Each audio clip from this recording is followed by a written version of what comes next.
everyone, it's Dominic from the Primetime Treasure eBay store and YouTube channel. Welcome back to another video.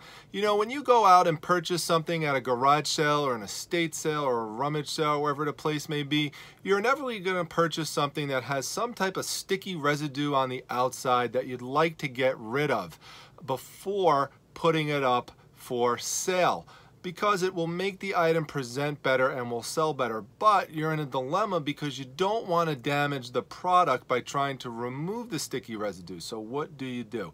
Well, in many instances, these types of sticky residues can be removed, whether there's some type of residual glue from tape, or if it is some type of residual glue, maybe from a sticker, often a price sticker. This type of stuff usually can easily come off. And I'm going to show you an example of that with an item I have here that I actually want to get up and get listed, but I have a problem. It has tape residue all over the side of it. I'm going to show you what it is in just a moment. Now the example I'm going to give again is Funko Pops, because I am selling a lot of those recently. But again, if you're not selling Funko Pops or not interested in those, it doesn't matter. This example I'm going to show you will go for any type of product that you have that has some type of sticky residue on the outside of it, as long as it's like a plastic, metal, or a paper-based product. So let me show you what I'm talking about here. This right here, many of you know this character. This is Horton from Dr. Seuss, and it's a Funko Pop, and he looks pretty good on the front, and he looks pretty good on the side, looks pretty good up top, looks pretty good on the bottom. And the problem is, though, on the side, he's got all sorts of sticky residue on him. See that right there? Someone put some piece of tape, and you can even see there's still a residual piece of tape. Someone did peel it off at one point, but it's still got residual right there, and it's got residual. Let me flip it around this way. Yeah, you see, that's a better view of it. That's really off-putting. I mean, look at that. Someone taped something to the side of this. I don't know what, because it's not supposed to look like that. It's supposed to be clear. So I obviously want to get that off, because you can imagine if I put this up on eBay, it's probably not going to sell. It's, you know, of the Funko Pops, this is not one of the most desirable pieces. It came in the lot. So, you know, it is something I want to get rid of. I'll still, you know, I'm already in profit on the collection, so whatever I make from it, you know, minus the shipping and handling fees and seller fees, will, you know, will all just, you know, go into the profit bucket for this, for this purchase. But you know, he's not worth a lot of money to begin with. He'll sell anywhere between $15 and $23, and he's bigger than the average size Funko Pop, like, you know, this one right here. This would be like your average size one that you see here. So this one's an oversized one. This one is a squiddly diddly. You know, I don't know why I keep putting myself in this position that I keep saying these ridiculous names on these videos of these characters. So anyway, so we want to try to get the sticker residue off. So how do we do that? To do it, we really only need three things. We need some water, we need paper towels, which I have right here, and the water is just to dampen one of the paper towels, and I'll show you why we'll do that later. But we also need peanut butter right there. Doesn't matter what brand it is, just make sure it is creamy and not chunky, because you don't want to damage your product with the peanut butter chunks. Now, if you're worried that what I'm talking about here is going to make your product smell like peanut butter, it will not once we clean it off. That smell is going to go away. So we're going to make sure we wipe away any traces of any kind of residual peanut butter in there, just to make it you know, make it not smell like that. So first thing we're going to do, and let me just bring this down right here so you could get a bird's eye view of what I'm talking about here.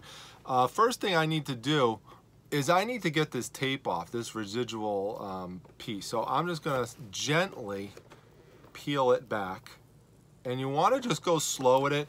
You don't want to do too fast, because then you might wind up unintentionally causing some damage. So just go slow, you know, kind of like you know, if you were taking, you know, now actually if you're taking a Band-Aid off, you don't want to go too slow, because it's going to hurt. But you know, just take it off like that. That actually took a little bit of the residue off. It didn't take the whole residue off. So we got that right there. But that, you know, just taking it nice and slow like that.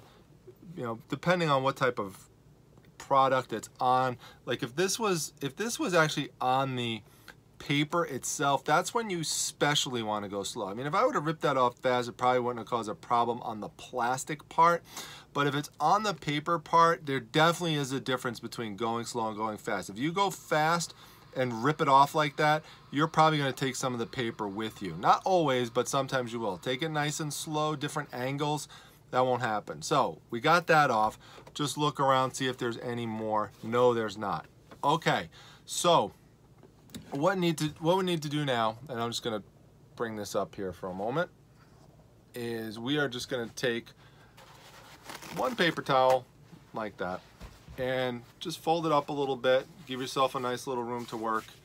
And we're just going to open our lid of peanut butter, and you're just going to take a tiny little bit. Just a tiny bit. So just going to go in there like this, and you know, there's just some like right around the edge. You just scooping that out, okay? Just a tiny bit. I'll show you what I mean here, right there. That's it.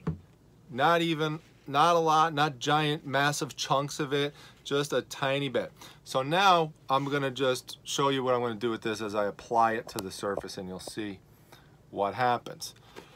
So just gonna take this and I'm just gonna put it here, and the point is just to make little soft circular motions while not pressing too hard, because what we don't want to happen is to dent the plastic. Denting the plastic would be a problem. Now, we want to go nice and soft, but we also want to have like a firmness to it, because you do have to apply a little bit of pressure to get it off. So it's a balance. You want to apply some pressure, but you also don't want to dent it. So we're just going to keep going with this, and we'll go here a little bit like that. Sometimes, you know, depending on the glue, sometimes this process is going to go really fast and it's just going to come off like almost instantly, and other times it's going to be slow and it's going to be a bit of a pain. Now you can see right there, a nice little chunk of it came right off. So we're just going to keep going. Now look at that right there. You see that little part right there? That just came right off. So just going to keep going with it. Right there. It's, you know, this has been on obviously for a while, so the longer it's been on, the more it kind of takes to break it down. But you can see now it's starting to break down more. Sometimes you just want to turn it around a little bit, get a better angle to work on. So I'm going to work here right now. See if this part goes a little bit faster. So let's see what happens here. May need to apply a second coat of this to get it to come off better. There we go. This is like, kind of like, this thing seems to need like 2 coats to kind of, the first one just to kind of wear it down a little bit. And then the second one, you kind of come in and really nail it and get it out. Now you want to be careful that your product doesn't get contaminated with peanut butter. So you have to make sure that like any little pieces like this, you pull out, because we don't want it going under the box or anything like that. So you just kind of pull that out of there. Now it's starting to break down a little bit in the center here. And that little space is starting to get a little bit wider. You could see that kind of like the little holes are now starting to form there. It's kind of like getting like a little bit of a Swiss cheese look. And that's where the glue is really starting to break down on that one. So now it's almost like, you know, it's vulnerable, and you could just go in and kind of just apply a little bit more pressure and it'll come out. If you get a little chunk that gets stuck, looks like I got a little tape chunk here. That is probably just a residual piece of tape that I have to find a way to pull off here. There we go. See that? There was a residual piece of tape. I don't know if you ever watched the show American Restoration on the History Channel, but I like to joke when I do these projects like this that I did a full restoration. Okay, now I see what the problem is, because I was kind of wondering why some of this wasn't coming off, and it's obvious now. There is still a piece of residual tape right here. You see that? So that's why some of it looked like it's not coming off. Now, I'm gonna have to pick at it and be careful, and you gotta just try to find the edge and it's a little tricky, especially with me. I have pretty big fingers here, so, and I don't have long fingernails, but you just try to grab a piece, pull it off. Now, I'd like to get an angle where I could pull this whole thing off. Let's see, this one here, maybe this will do it. Look at this, whoever did this, flushed this right up against the cardboard. My goodness.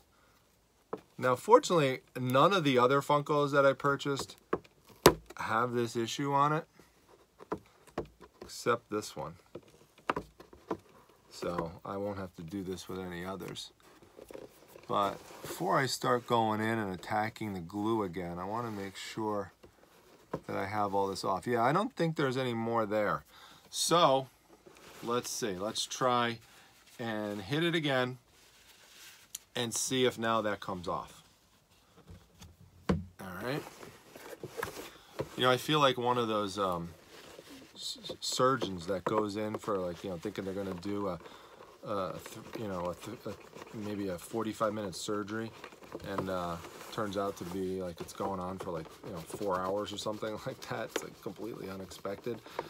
So, you know, sometimes that happens. You start a little project like this and little complications occur along the way, and you have to try to just troubleshoot them as they come along. I'm doing this video in little chunks for you, so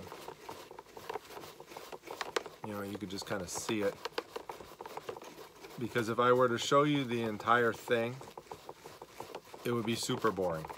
This was some tough glue, folks, I gotta say. So, you know, this should give you some confidence, though, that, you know, you run across a, you know, glue that looks a little bit challenging, just keep at it. Just stick with it. Be persistent. You know, it didn't take all that long to do this. It's going to be worth it. Now I'm just going to go back here and I'm just going to do a touch up, you know, just like you kind of see it like a, you know, a dentist office who's doing a cleaning. You're just going to go in afterwards, or, you know, a painter or any kind of craftsman is going to go in afterwards, and they're just going to do some touch-ups, and they're going to make sure there's nothing else left. So what I want to do is I want to take my paper towel that is damp, and I want to start wiping this down, and it's going to make any kind of smudge marks go away.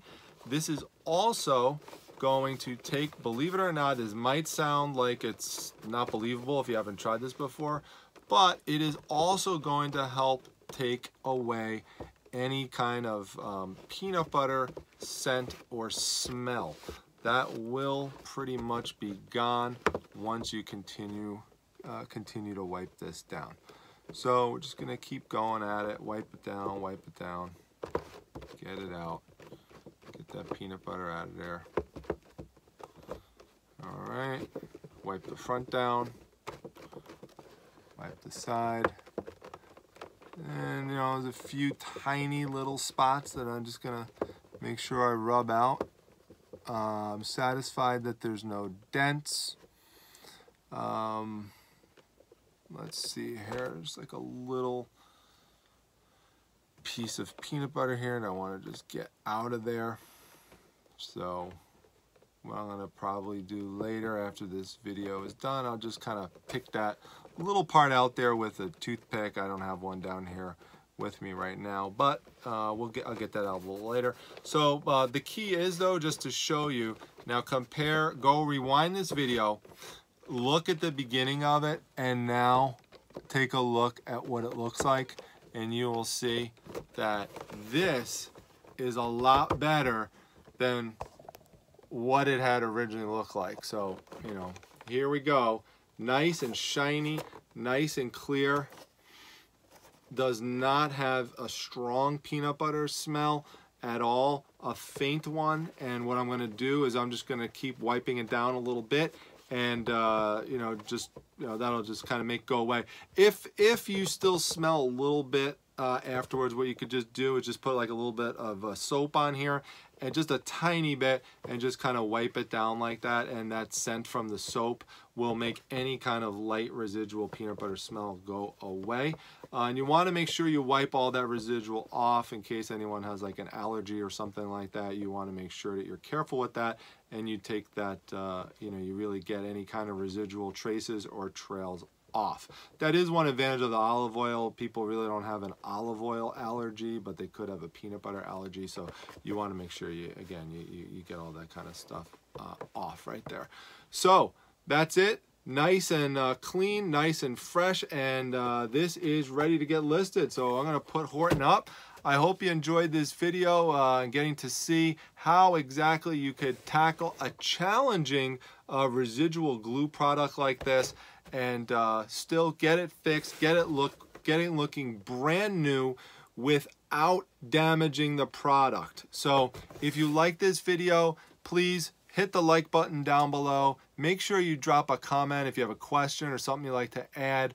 Also, if you want to join my Facebook group where there's additional tips about reselling, just go down below and you'll see the link to it there, the Facebook Reselling Resource Center, and just come submit a join request. I'll let you in. And make sure you hit that treasure chest or whatever icon comes up at the end there to subscribe to this channel. Getting closer to 300, about 30 more to go, so help me get there. If you have watched this video and you find it helpful, that helps to support the channel by doing a subscription or, as they say, subbing to the channel. So with that, I am gonna head off and clean up around here and get Horton listed.